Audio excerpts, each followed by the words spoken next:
জলের সাথে লড়াই করার দিন আবার চলে এসছে। ভেবেছিলাম চলে গেছে, কিন্তু না, আবার চলে এসছে। নৌকো তো সব ধুয়ে মেজে একেবারে পরিষ্কার করে রেখে দিয়েছিল। দেখেছো, আমাদের এই এলাকার মধ্যে পুরো মাঠ সবুজ হয়েছিল, সেই সবুজ ঘাসের ওপরে জল উঠে গেছে। তাহলে বলো, কত বড় বড় ঘাস, তার মধ্যে যদি জল উঠে যায় তাহলে অবস্থাটা কি?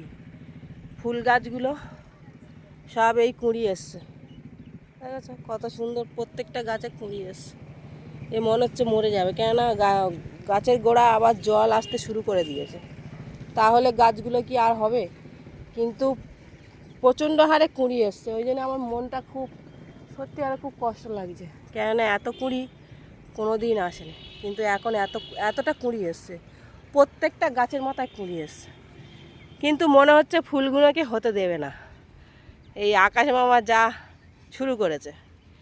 কালকে তো বৃষ্টি তো হয়ে গেছে, রাত্রে অল্প একটু হয়েছিল, কিন্তু এই এলাকার যত জল মনে হচ্ছে আমাদের এই মাঠের মধ্যে আসছে, তো ওই জন্যে দেখো বন্ধুরা, পুরো মাঠ একদম সাদা, পুরো সাদা হয়ে আছে।